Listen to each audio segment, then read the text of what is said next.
In this next article from the New York Post, officials say Israel was behind killing of Iranian nuclear scientist, according to a report.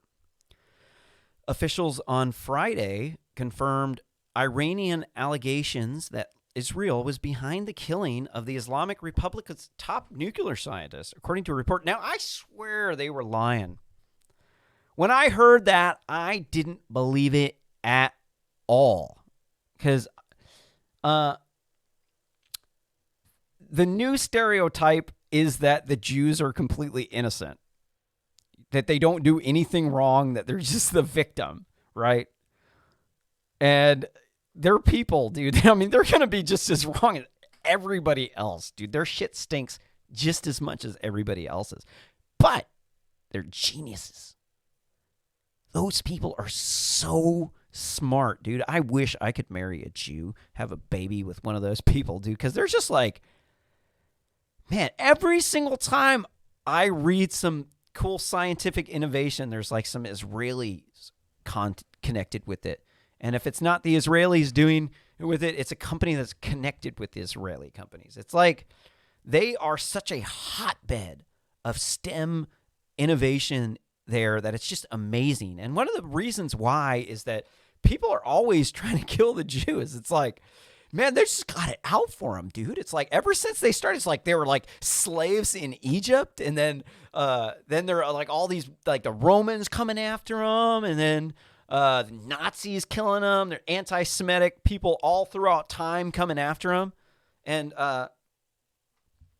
that's what makes me highly respect these people, is because through all odds, these people have survived and triumphed, and people take all of their money, jack everything they have, kill their family, burn their village, and they come back.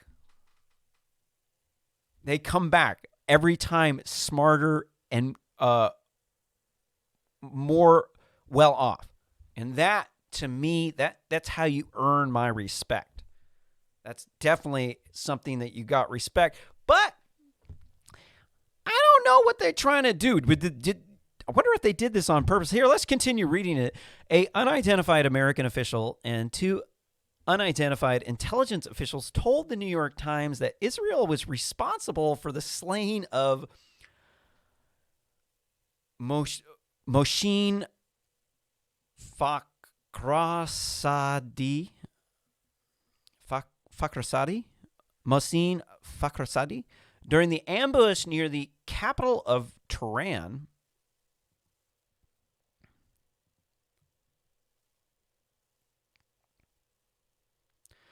Officials on Friday confirmed Iranian. Oh, wait, hold on. Sorry. I already read that. It's unclear whether the U.S. knew about the attack ahead of the time, but American and Israeli officials have long shared intelligence about Iran, the Times said. Meanwhile, a former high-ranking CIA official told the Washington Post that Fakhrizadeh's slaying appeared to be linked to President Trump's electoral loss to President-elect Joe Biden. Huh. Interesting. Okay, so I think I'm trying to think a little bit about the motivations. There was another article that I read that was kind of connected. Okay, yeah. Okay, so they were planning. The Israeli government was doing drills last week to prepare for some sort of military conflict with Iran. They said based on the 2020 elections. I'm not buying it. Okay, I didn't, full disclosure, I already said this before, but I didn't buy the Iranians story either, that it was the Israelis that killed their scientist guy, but maybe that's true. You never know with the news today. Could be fake, could be real, could be a disinformation campaign. Don't really know too much about this, whether or not that's actually happening. Let's see. lost to President-elect Joe Biden. He's not President-elect Joe Biden. He's not. The Electoral College has not met yet. You cannot say he's president-elect. You can say he's projected president-elect, but he's not president-elect because he's not been elected yet. The Electoral College has not been certified yet. They haven't voted. The people voted. That doesn't mean the Electoral College isn't going to say China Joe, a.k.a. the Groper, the White House Groper. The one, if you're not familiar with this story, I mean, it's wild, man. This Groper Joe dude, a.k.a. China Joe, the one whose crackhead son was getting hundreds of millions of dollars, no, billions of dollars in contracts to his company from the Chinese Nazi Party. This dude used to streak around the White House when he lived there, just walk around naked, and he would grope women, not while he was naked. He would grope women. So there was one story where a Secret Service agent had to be pulled or restrained to prevent him from punching Joe after Groper Joe groped his girlfriend at a White House event. It's true. You can look it up. It actually happened. He's literally streaking White House Groper Joe. Like, the dude's creepy as it gets, man. Not only is it creepy as it gets, his son's was a crackhead who was getting billion-dollar contracts from the Chinese Nazi Party for his company, as well as other multi-million-dollar kickbacks, because they couldn't just give the money to China Joe, because that would just be blatant corruption. Instead, they funneled the money through his crackhead son, Hunter Biden. There's no way I could ever accept this dude as my president. In fact, I now actually support that all of the red states in the country actually secede from the United States, and that we kick out all of the big cities, every last one of them, because the entire point of why we have this Electoral College in the first place is for one reason and one reason alone: to help unite people with differing opinions, dramatically differing opinions. And the way that they when the Constitution was getting ratified, you had the slave states. These slave states were smaller states. They didn't have as large cities like the North.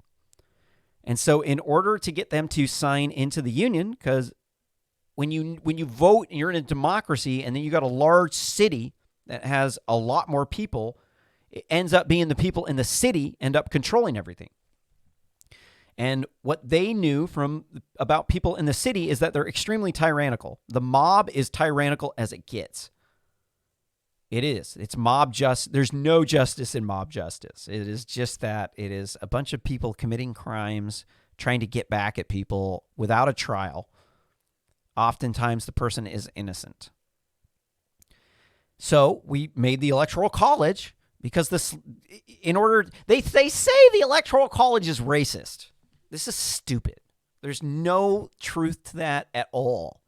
No, the racist people dramatically disagreed with the Democrats. The Democrats completely disagreed.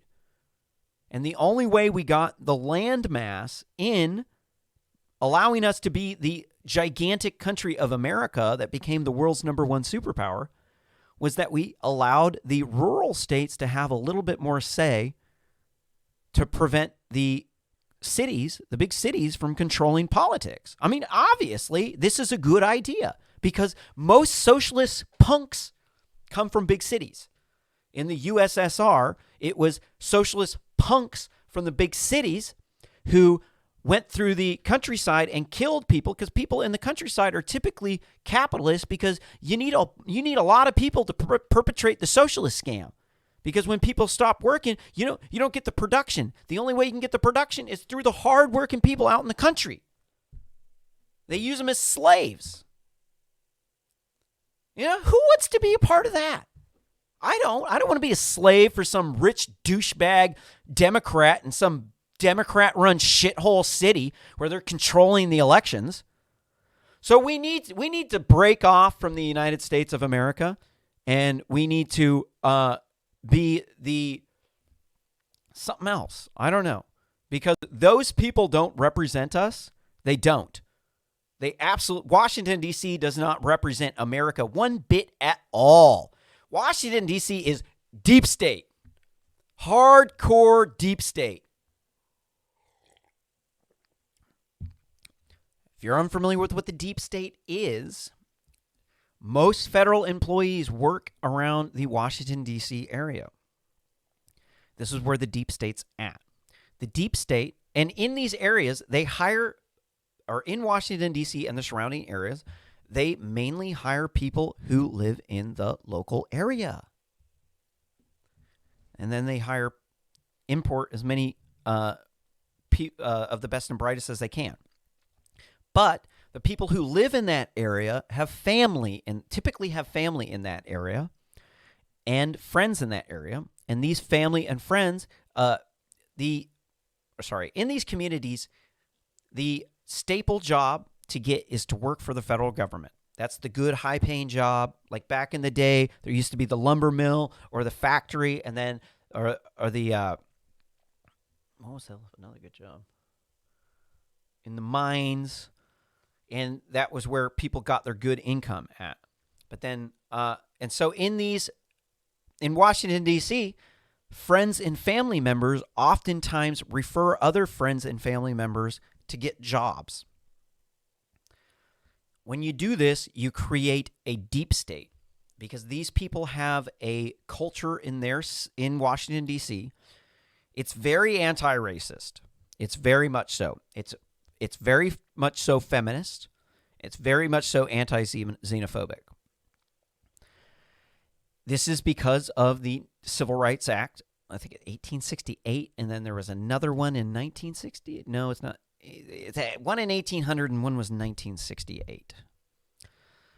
Both of those Civil Rights Act created what is called institutionalized anti-racism. And recently we've gotten institutionalized feminism.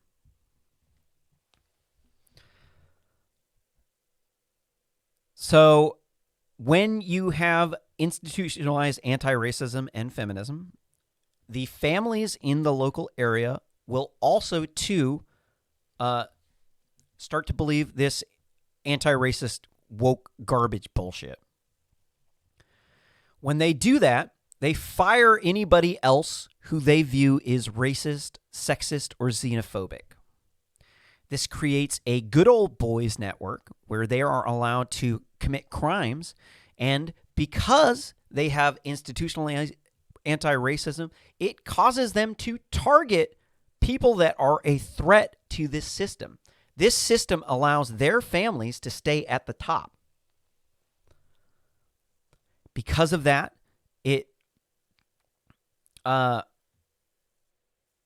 they have been targeting Donald Trump, because Donald Trump is the quote-unquote racist, sexist, xenophobe. That's why they hate Donald Trump so much, because he said, grab her by the pussy, build the wall, and he criticizes the crime in the African-American community. And this makes him a racist, sexist, xenophobe to them. And this causes them to break the law using their good old boys network, and it creates a deep state. It's a very real thing.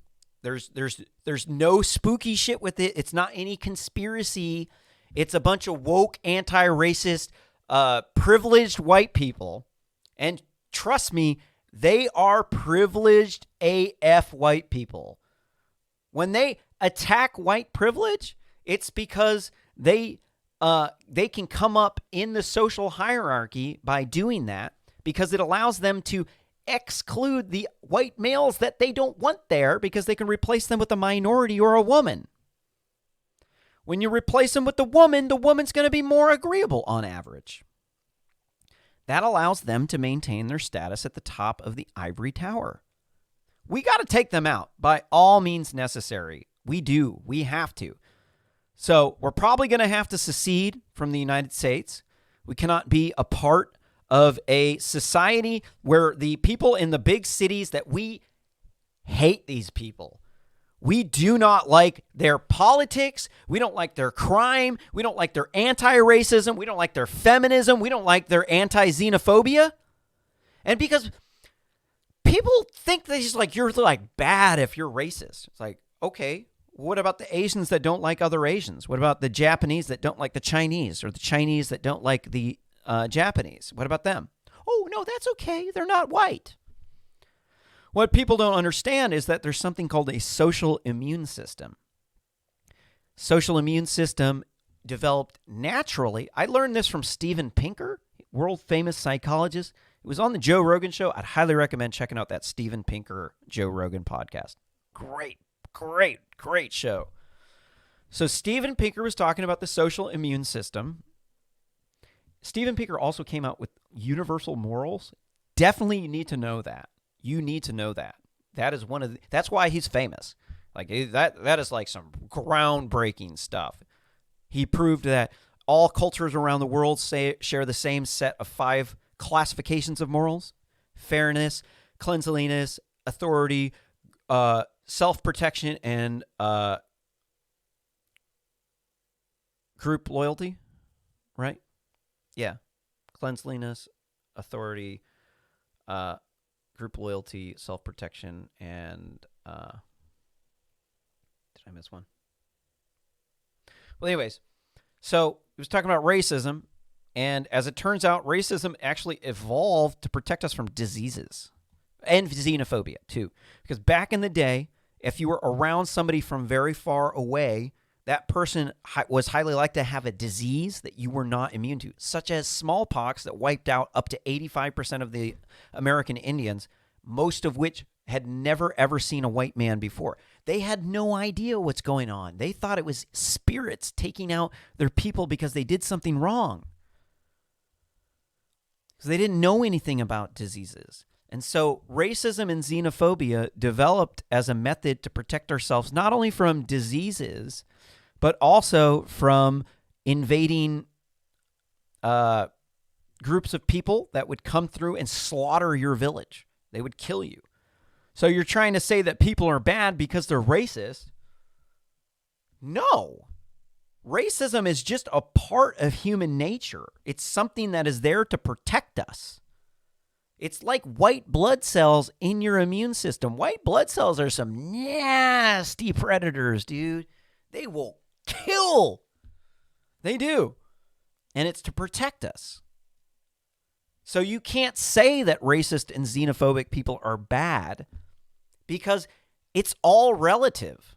Everything, all morality is relative because of the universal. Oh, hey, Steven Pinker. Universal morals. Your morals are all based on the 5 universal moral classifications: cleanliness, authority, self-protection, group loyalty, and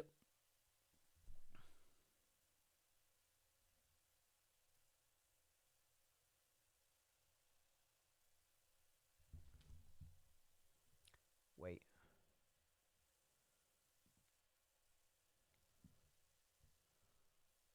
I always forget them, dude. I always forget one. Pure cleanliness, authority, group loyalty, fairness. Fairness, yeah, fairness. This is the one that the liberals are obsessed with. This is what makes liberals fundamentally dangerous. Liberals prioritize fairness above everyone else, everything else. So to them, fairness is at the top. We're going to put 1,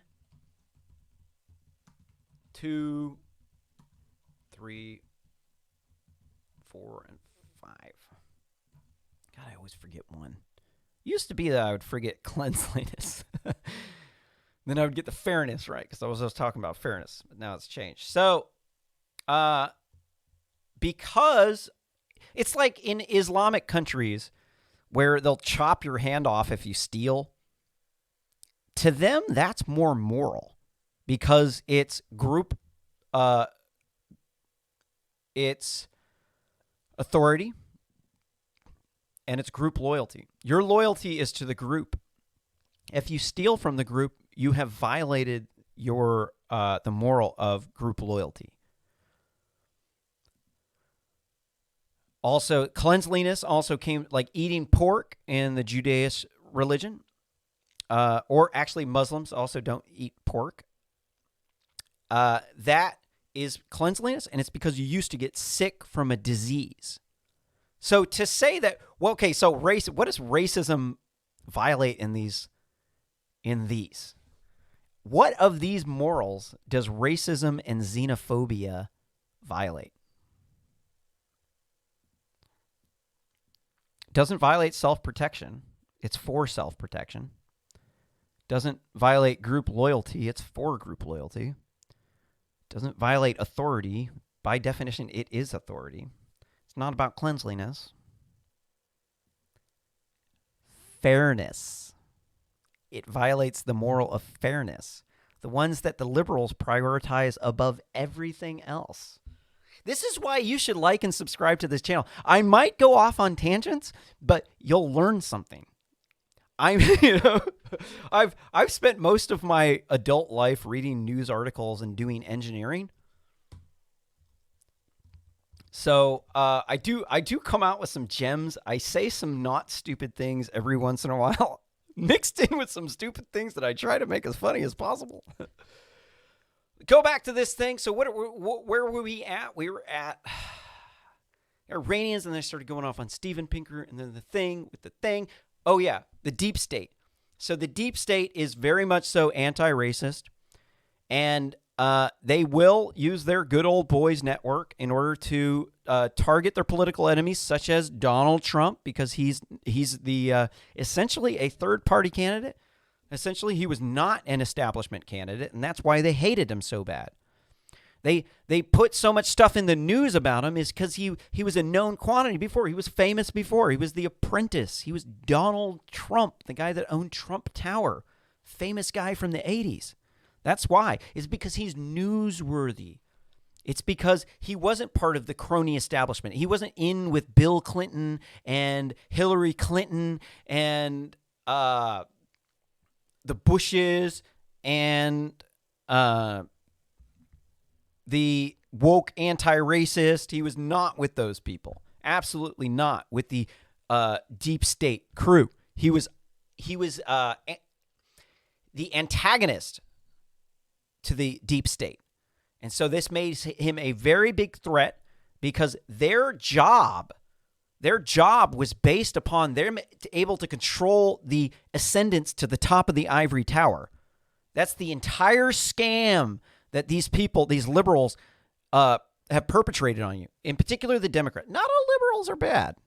They just prioritize fairness above everything else. And then this causes them to, instead of work in their own family best interest and their own best interest, it causes them to work in the best interest of other people, and it makes them extremely corrupt. And it's because of these Steven Pinker universal morals. Absolutely. These universal morals are one of the most important concepts in psychology to understand. I studied psychology in college before I got into engineering, so that's how I know a lot of this stuff. I was kind of like a jack of all trades, master of programming. Pretty good at making audio interfaces, sound cards, and stuff too. But I got kicked out of the ivory tower because I questioned the power structure. I'm one of those kinds of people that, like, you'd say something, I'm like, no, I'll prove you wrong. Now I'm not like that anymore. I'm tired of proving everybody wrong. But I did actually write the fastest way to print a number, actually. And if you don't believe me, you can actually check me out. I'm on GitHub, script2, github.com. If you are a computer scientist, I got a really, really, really cool C++ SDK with the fastest number printing algorithm. It's a integer algorithm that optimizes all the floating point numbers. So it's Kabuki Starship. GitHub.com/Kabuki Starship /script2. And you can find it in the wiki. fastest method to print integers and floating point numbers, and it is an integer printing algorithm that optimizes the floating point printing algorithm, so it optimizes all of the number printing algorithms. Got some cool math in there. So you see, I'm not a bozo, but that's the,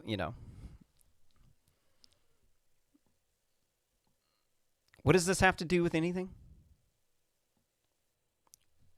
You should contribute to my open source projects. Yeah. Well, it's actually really cool code. Really cool. The way it's got a really cool unit test library on it. The way that it's unit tested, I think, is the best. The way that it's set up compiles the whole code, aside from setup and teardown time, the one translation unit takes about a second to compile. And then there's like 4 or 5 extra seconds in there. But it compiles just like that with no modules or anything. Sorry, going off on a tangent. So, quote, the operation reflects thinking of those in the Israeli government and or the Trump administration who see these next few weeks as their last chance to make relationships with Iran as bad as possible in an effort to spoil the Biden administration effort to return to diplomacy with Tehran. Quote unquote, said Paul Pillar, now a senior fellow at Georgetown University's Center for Security Studies. Says the ivory tower liberal at the far leftist university. Right. I don't believe this in any way, shape, or form. I don't believe for a moment that Donald Trump is trying to sabotage the Middle East peace deal that he is famous for. No, absolutely not. These people are trying to sabotage Trump's Middle East peace deal that he is famous for because they're deep state. This dude's deep state.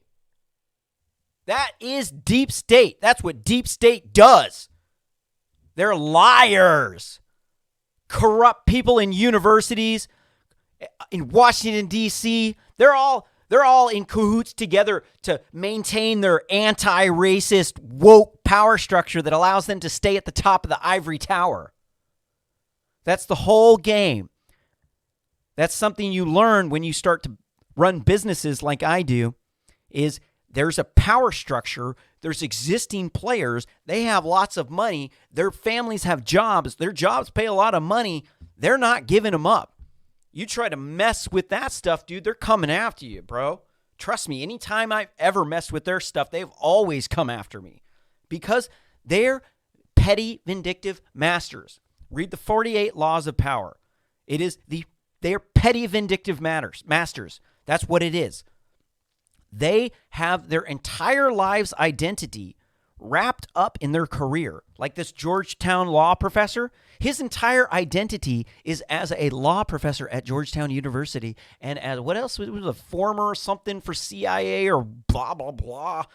Former high-ranking CIA of deep state. So a deep state official says this, who's working at the far leftist university.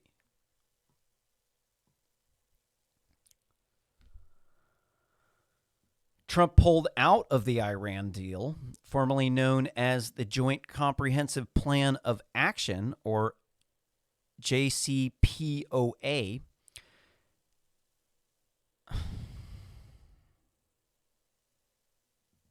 Really? I can see that. I can see that right there. I mean, maybe you put it in parentheses so that you could... Did they do it? Wow, hey, we got bozo journalism. Look, hey, they bozoed it. Look, it's a bozo. Look, so let me explain to you how to write good literature. I learned this writing court documents and from being a computer programmer. Okay. When you put in the abbreviation here, it's for one purpose and one purpose only, so that you can refer to it later on in the document, right? So if I'm trying to put this in a court document, I would put in the beginning, this is the Joint Comprehensive Plan of Action, and then I would put hereby referred to as this if I'm trying to be formal. If I'm not being formal, I just put it in parens, or I'll put it in the definitions section. I've written a lot of documents. But this is slop. That's slop. You're not supposed to put or JCPOA. I'm trying to read this. I'm a human. I don't care. Nobody's going to say Jacoba.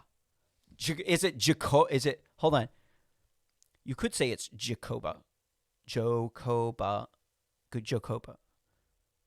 But this just makes no sense. Don't do that. Save yourself some time. Don't write that. It's there to refer to reference later. But there's no reference beyond that. It's the end of the article. So if you like this content, make sure you smash the like button. If you think I'm stupid and I suck, smash that dislike button. Tell me how stupid I am in the comments below. Don't forget to share this video on social media.